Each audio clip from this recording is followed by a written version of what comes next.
So, evening, John. Apple have announced a few things, so we've at least got something to talk about that's not the thing that shall not be Yeah, named. it's been things have not gotten any better since you and I last talked, and yeah, I've talked with so many people about coronavirus and stuff lately. I think we're just gonna dive into what's actually new in the tech world because we did actually today get some Apple news, and it's really funny because this morning I was up, I was having a cup of coffee, sitting here, I was texting with Federico, and we were speculating about whether we'd see new hardware today. And I kind of thought we weren't going to, even though there were some pretty strong rumors that we would. And while we were chatting, of course, all the press releases dropped. So it was all of a sudden it was all hands on deck. And it was one of those situations where Ryan was away and I was around and Federico was around. So I jumped on the Mac stuff and he jumped on the iPad Pro stuff.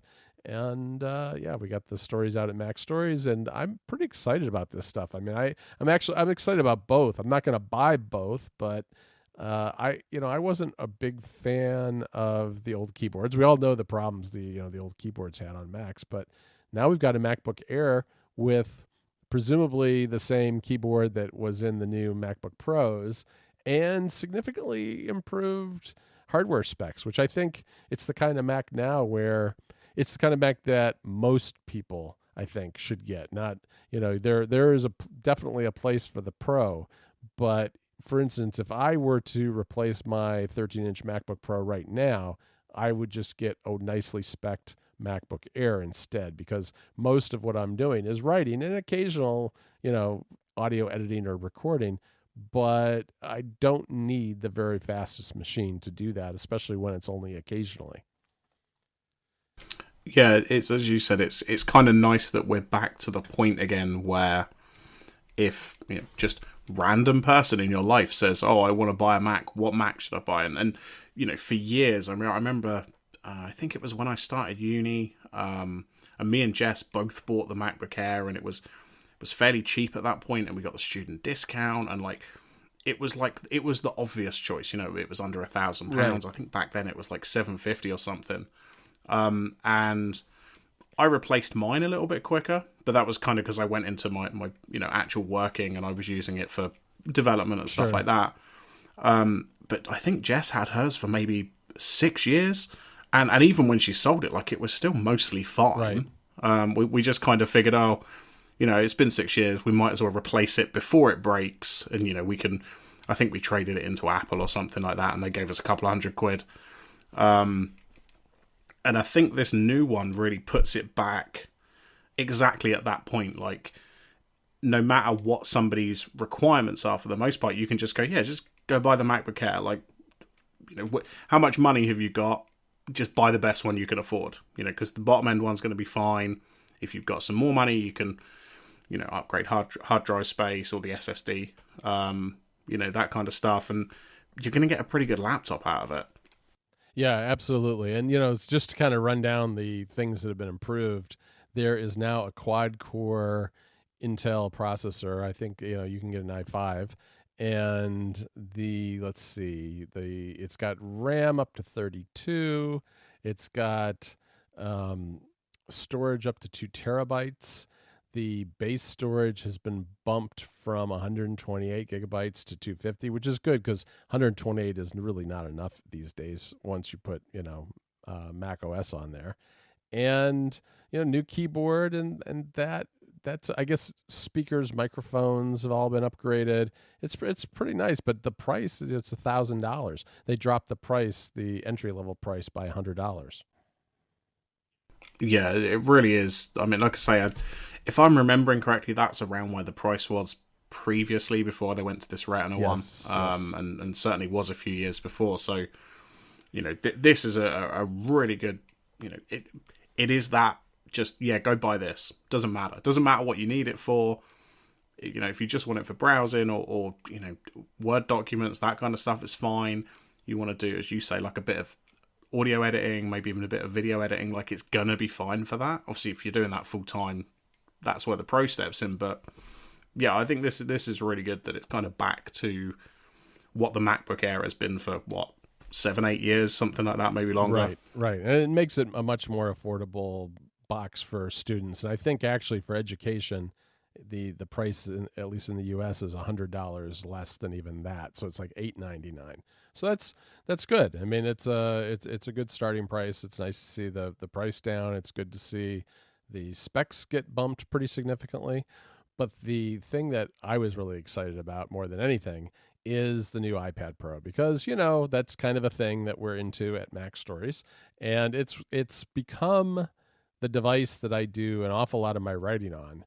And this new one, especially the keyboard that was announced, is really pretty amazing. I mean, the hardware itself, we have it's an A12Z. So before it was the A12X, and now it's the Z. It's the same generation, I guess, just tweaked and sped up. So there's not a huge chip difference in it. It's also got this, more an updated camera system. I've never been a person that uses the camera much on my iPad Pro, or any iPad for that matter, and I'm not sure that's going to change, but I guess it's nice to have the option, especially, this is the kind of thing where you could put it in a tripod and use it to do filming, or because it's got now supposedly a pro level array of microphones in it, you could even do like two-way interviews with someone or something like that. That's all pretty cool. But what is the most cool thing, I think, is the cursor support, and the fact that this keyboard that's coming has a trackpad, and it's no longer going to have like the cloth covered keys. They're calling it a Magic Keyboard, so I assume that it's a very similar mechanism to the laptops. And it has a hinge system that allows it allows the iPad to kind of float or hang right over top the keyboard in midair. And the hinge has a USB-C pass-through charger in it, which means you can charge the iPad Pro while still using the USB-C port on the hardware for something else, whether it's external storage or an external display or something like that. It looks really cool. And I have updated to the GM of 13.4, which has the cursor support in it. And it's now something that doesn't require you to have assistive touch on. You just have to pair a Bluetooth trackpad or mouse, and it includes the Magic Trackpad 2, which before didn't work with the iPad Pro, now will. And I just paired it right before we started recording with a Logitech MX Master Mouse 3, and it works great. I mean, it's really kind of interesting. What I really want to try, though, I haven't hooked up a trackpad yet to see what the swipe gestures are like, because, and you can find this on the Apple site, and I know Federico has it in his article, there's an extensive list of gestures that come along with this that are, some of them are similar to what you'd find on the Mac, but an awful lot of them are very specific to what an iPad can do. Yeah, I mean, I feel like I say this every time a new iPad thing comes out. I really want one. I'm not going to buy it. But I think this is the most I really want it that there's been for quite a while. Specifically the combo of the Pro with this new, what's the thing called? The keyboard thing? Is it just called a Magic Keyboard case? Yes, I think so. I think it's called the Magic Keyboard with trackpad or something like that. I know I just was listening to Connected before we got started, and they were trying to figure out what the official name is, and I think it might be Magic Keyboard case with trackpad or something like that. Okay, well, I mean, if those guys are messing it up, then that's fine. I don't feel so bad. But yeah, I mean, I could... It's always been one of those things where I look at the iPad and I'm like, I wish... I don't, because I like what I do for a job, but to some extent I wish my job didn't involve me needing like a quote unquote proper computer. Right. That's not the right, you get my point, like somewhere where I can access the file system and do all the stuff that I need to do, because I look at something like the iPad, especially in the really cool video they did that was like your new computer or whatever they called it. That was good. That was really good, and I was watching that, and it just looks really great. Like, to be able to kind of set it up like that, where you're just you've got the keyboard there, and it sort of floats in front on the little stand, and you can just like pull it off to just use it without the keyboard. Of course I want this. This looks ridiculously cool, and if somebody wants to buy one for me, just let me know and I'll DM you my address. Yeah, it does look amazing. And I've of course already seen the tweets that this shows that touch on a laptop style device is a failure and all this kind of thing. And I think that's wrong. I think what it is the iPad is kind of coming into its own as a convertible device that's kind of it can be both. It can be, something that you hold in your hands while you're lying in bed, and it can be something that you use as a desk. And what the keyboard allows you to do is to use it in both those contexts. And I'm really looking forward to it. I should mention too, it has inverted T arrow keys, which is pretty nice. Makes it really easy to use. If you look at the keyboard from the top down, it's incredible because it's very asymmetrical. I don't think Johnny would have liked this keyboard, but no, definitely not. It's kind of a black plastic. It looks darker than space gray. At least the keys do. I don't know. I ordered one. I was really struggling with the storage to get, because last time in 2018 I got a 512 gigabyte, and I looked today and I wasn't even at 128. So I ended up going 256 because that's basically double where I am today, which should be more than enough. It turns out I just don't put a lot of video for watching like movies and TV on my iPad, which, between streaming music, which means I rarely have much music local, iCloud photos, which means most of my photos are in the cloud. And, between those two things especially, I just don't need a ton of storage because everything else I work on is mostly text documents. The only thing that really takes up a lot of space on my iPad is that I've got some hefty games that are somewhere, between 3 and 5 gigabytes each. But even that, I don't tend to keep more than a handful of games on my iPad at any time. So, yeah, it was decided it was time to go a little smaller. Wanted to not spend quite as much. I mean, it's still a very expensive iPad, especially with the cellular, and I got the Apple Care, of course, and down the road, the keyboard's going to be an added expense because for the 11-inch iPad Pro, it's $300, and for the 12.9-inch iPad Pro, it's $349, which, that's a lot for a keyboard, but I don't know if it'll stay there long term, but I'm willing to spend it for having the multiple angles that I'll get from this, plus the pass-through charging. It's just going to make it more of a workstation when I need a workstation, which is those days when I sit down at a desk and I'm going to be sitting and writing and doing other things pretty much all day long. And this will make a big difference, I think. Yeah, I think when you see the separate prices there, it whether it's kind of just in your head or not, it's like, all right, okay, so I'm going to spend, whatever it is, say $800 on the iPad Pro, and then another $300 with this keyboard. And I know Apple never do this, but I feel like if they did like a bundle where they were like, oh, if you buy both of these at the same time, like we'll knock off like $100 or something, the price might seem a little bit more palatable from that standpoint, because there's no sort of page where you go, right, just add these two things and then I'll see how much it costs. You kind of have to go through the flow, and it's like, oh, $800 for this, and then, oh yeah, add this keyboard on that's like half the price of the iPad. Right. Yeah, it is absolutely a lot. And a bundle seems like a nice idea. I don't know that Apple's ever really done that kind of thing, but I mean, I certainly would like it if they did. So, we'll see how it goes, see how it is when it comes out. The keyboard's not coming till May. So in the meantime, you'll have to continue using the existing third-party keyboards, or I guess Apple keyboards, by Bluetooth, and you can connect a trackpad and a mouse to kind of get an idea what that's going to be like. So that'll be fun. I mean, I'm looking forward to getting my hands on this. I put a really bad dent in my 2018 iPad Pro. I've had bad luck with iPad Pros. I destroyed my first one in the trunk of my car, and this one has an enormous dent on the back, but it still works fine. So I'm looking forward to getting one that's unscathed. Well, if you want to send that one to me, no problem. I'll look after it for you. This one's being inherited by Jennifer. She's using an iPad Mini 2, I think, and she's finally complaining that it's slow. Can you believe that? It's actually slow. Wow. And it doesn't, it doesn't run iOS 13. I think it's on 12.4. The other thing I guess worth mentioning is that the keyboards work with the existing iPads.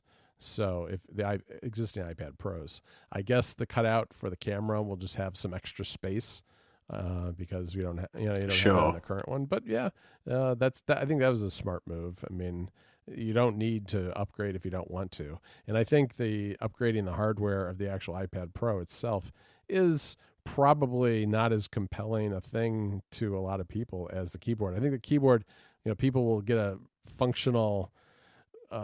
lot of functional use, and it'll make a big difference in the way they work right away with that trackpad built in. Whereas the hardware itself, it'll be faster and all, and it'll have better cameras and all the AR stuff. But unless you really use that camera, you may not need that kind of speed because the iPad Pro is already still, does really well with just about any software that you throw at it.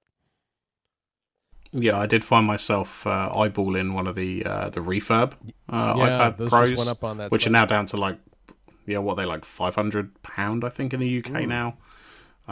So that they've come down to a decent price, but then I always fall into this. But if I get one, I might as well get the best one, and then it's a whole thing. No, I know. And then when you get to the best one of the refurbs, you're like, wow, that's only like £100 less than a brand new one. So maybe I just get a brand new one, and then you just keep working your way up the cost chain there. But talking of things that have actually got cheaper, and two that I will actually buy at some point, is the new Powerbeats. Yeah. Because the Powerbeats 3 were £170 in the UK, and the new Powerbeats are only £130, which I was amazed about. I mean, fine, it's Beats, and maybe the branding is slightly different or whatever, but I still wouldn't have expected that much of a drop on. I mean, I guess the Beats Pro, the Powerbeats Pro, I guess, are really like the top level model there. But I'm really surprised that they're as cheap as they are. Yeah, I didn't really expect that there would be a major price drop like that. I mean, that's 25% drop basically. At least here they went from 200 to 150, and yeah, the design's a little different. The cord hangs off of kind of the back of the ear hook, whereas before it was kind of part of the front of the unit, which was a little odd, I guess. For the for the most part, otherwise though they're very similar in the design. Other than the chip inside is the H1, which is what's in the AirPods Pro right now. So you get all the stuff that comes along with that, like sharing music over Bluetooth with someone else, or doing the Siri integration hands free. That works too. Plus overall, I mean, I think the H1 chip does connect more reliably and faster to an iPhone or iPad than the old W1s did. So that's all good. I mean, I'm not actually going to get these. I got the AirPods Pro. I like them a lot. They're fantastic. I'm kind of hoping that we're going to see some kind of over the ear thing from Apple at some point. So I'm holding out for that if I can. But for the moment, I'm mostly just sticking with this iPad Pro because for me that's my work device that I need. Yeah, definitely. Well, yeah, as I think I mentioned it last time we were recording, but I'm using the AirPods Pro at the gym, and they're okay, but I always feel like they're going to fall out. They haven't actually fallen out, and they've been fine when I've been commuting to work and stuff like that. But once you're like running about and getting sweaty and stuff, I'm always a little bit nervous that they might fall out, and then, what if they fall down like a drain cover or something? So I don't know. I'm not going to buy them right now. Just given the situation, I don't particularly want to spend any extra money right now. Right. But I'm certainly, I'm almost definitely going to end up buying these in the next few months, I think. Yeah, I think they're really good. I had, as I said, the Powerbeats 3 before, and always enjoyed them. So definitely worth taking a look at if you need something for exercising or whatever it happens to be. We should talk about WWC, I think. Right, because it's online. I mean, this is, we weren't the first people to say it, but this is what we were talking about last episode. That chances are it was already cancelled and it's probably going to be online. That's exactly what they did. They said, "Oh, we've come up with a new format for W." They kind of sold it like Right.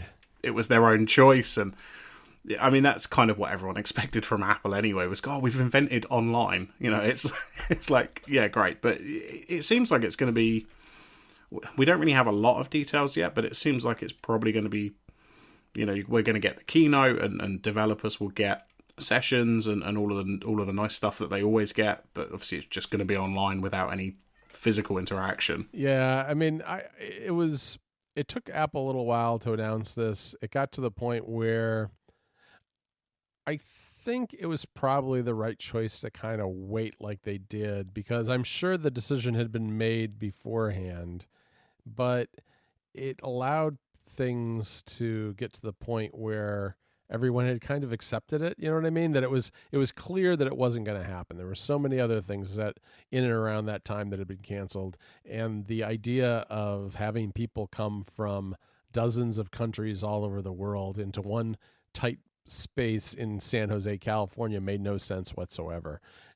So yeah, it was not a surprising decision. It'll be interesting. I mean, there was very little to the announcement. I was a little surprised it was on a Friday, because to me, like, announcing on a Friday is kind of like, well, this is bad news, so we're going to try to bury it going into the weekend, as opposed to, uh, announcing it earlier in the week and talking more about what the online version would look like, because we don't know much. All we know is it's going to be in June and it's going to be online, and there'll be a keynote and sessions. Those are like the key facts. There's no discussion of whether there's going to be some sort of lab system, whether there's going to be to what degree all the sessions are going to be online. Is it all going to be over the course of 5 days like it is when it's in person?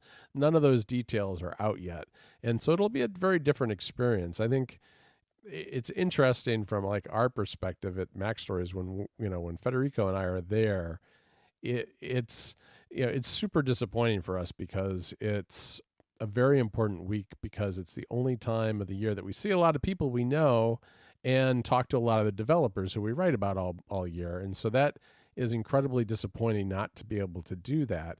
On the other hand, when we're there, we're also extremely busy and torn a million different directions, which makes it very hard for either of us to do any writing that week. I mean, I usually sit down during the keynote, watch the keynote, and then write furiously until the evening. And then beyond that, it's only a smattering of stories going forward. And it just makes it, it's just a hard week to get a lot done while you're there. And with us being at home, we are hoping to do some new things and have more time for, like, me and Federico to, do more of the writing and do some new things that we wouldn't have otherwise had time for. So, stay tuned for that, I guess, from Mac Stories. I'm not gonna spill the beans, Rob, because I know very well not to do that because things change and the world happens to be in flux right now. So I can make no promises, but we really do hope to do some new things. Yeah, I think it's going to be interesting, as you say, from your standpoint, and other writers and websites and podcasts and video and stuff like that. It's going to be interesting that the people who normally don't have all the information, especially people who are like in the keynote, or they're kind of furiously writing notes during the keynote, but they're not really, normally you're not doing what I'm doing, which is, I get a nice rundown from Twitter and I can kind of get an idea of everything that's going on. Whereas this year, kind of everyone's going to be in the same boat, because everybody's going to be watching the same thing. Nobody's got like special access or is sat in the actual theater itself. Or maybe they'll do that for some press or something like that. But for the most part, nobody's getting a different experience. Whereas you normally go and I don't. We're both basically the same. Absolutely. I think that's what's going to be hard potentially for you, is that it's going to still be presented from the West Coast, so it could be some very late nights for a week, and that'll be interesting. I think we're fortunate, at least, that Ryan and I are here in the United States, and so it's not going to be as big of a problem for us. But Federico will be up watching those sessions, I'm sure. Yeah, and of course, basically at this point, basically nobody in the UK is going to work Right. if they can work from home. So if I have to stay up late or get up early or whatever, it's not too much of a problem now. Which I guess that's looking on the bright side, but Yeah. it should be all right. Yeah, it'll be interesting. I feel like June is so far away right now that I can't even think about it. I'm just trying to get through this week. But yeah, I'm hopeful that it'll still be a good experience, notwithstanding the fact that I won't see a lot of people in person who I will miss the opportunity of seeing. But we'll carry on, and hopefully next year we'll have the chance to do that again. So Rob, I thought we would kind of close out with a gadget purchase I made. Yeah, you kind of snuck this in last week after we finished recording. I did. I have been watching with great interest Elgato, which is a company. It's a weird company. They make a lot of gaming stuff for streamers and stuff, and they used to make home automation devices, and they sold that part of the company off, and it's now Eve. And they make, door sensors and I don't know, electrical outlets, all kinds of things. And I actually bought something from Elgato, which is called a Stream Deck. And I got the Stream Deck XL, which is basically just an array of 32 buttons that are programmable, and it connects to your Mac. Yes, this looks very cool. I mean, we did talk about it somewhat after we finished recording last week, but it kind of looks like almost like a physical iPhone home screen.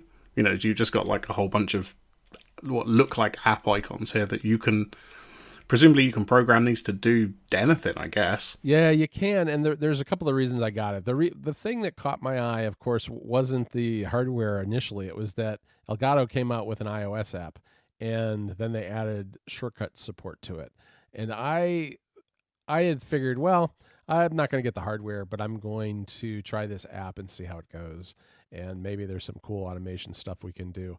But then I started playing with apps like Pushcut, which allows you to do all kinds of crazy stuff with shortcuts because it works through the notification system, and you can even now run a local server on an iOS device, which allows you, if it's in your home, to connect to a web API and make shortcuts run remotely, whether you're on your network or not. And I started thinking, well, Federico's done a lot of things with his iPhone and controlling his Mac using shortcuts and hooking into the automation systems that are built into the Mac. Why not with Pushcut do the exact opposite and have a push button system on my desk where I can press a button and it fires off a shortcut to do something in the house? And so that's kind of where I'm going with it, I think. Ultimately, for now, I mean, right now we're working on a big project for the beginning of April, so this is more of a after that type of thing. So for right now, I've got the hardware. I have done things like when we were about to record, I have a button that says record, and I'm using the MacStories Shortcuts Archive icons, by the way. So the shortcuts icons that Sylvia Gata made, I've been using those, and I have a nice microphone icon because you can assign your own icons. And so I press this button and it opens Audio Hijack. It starts up Skype. It opens up Notes. It basically gets all the apps ready. And then it does things like it turns off my notifications, for instance.